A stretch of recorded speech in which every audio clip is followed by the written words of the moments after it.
પેલા ગામડે મહેમાન આવતા ને રવો ને ભજીયા હોય. શું હોય મારે? રવો ને ભજીયા. રવો ને ભજીયા હોય. અહીંયા શું બનાવ્યું તમારે આટલું જોવો? રવો ને ખમણ. આ હું મેસિંગ કર્યું મારે?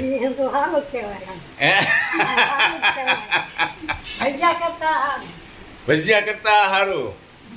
મારી પણ વાકું કહેતા જ નથી. હે, તમારી આમ દીકરીનું તમે વાકું બોલતા જ નથી. હું એમ કહું છું, પેલા રવો ને ભજીયા આપણે કરતા ગામડે, બરાબર મારી? અને અત્યારે આ રવો ને ખમણ, આ હું મેસિંગ કર્યું? આ હું સેટિંગ? રવો ને ખમણનું મેસિંગ સેટિંગ હોય. શું કહેવાય મેસિંગ? હે, હવે આજથી સુધી નથી બોલ્યા ને હવે જાતિ જિંદગીએ શું બોલવું એમ? બોલ્યા મારી જો ઠામડા ઉઠીએ પેલા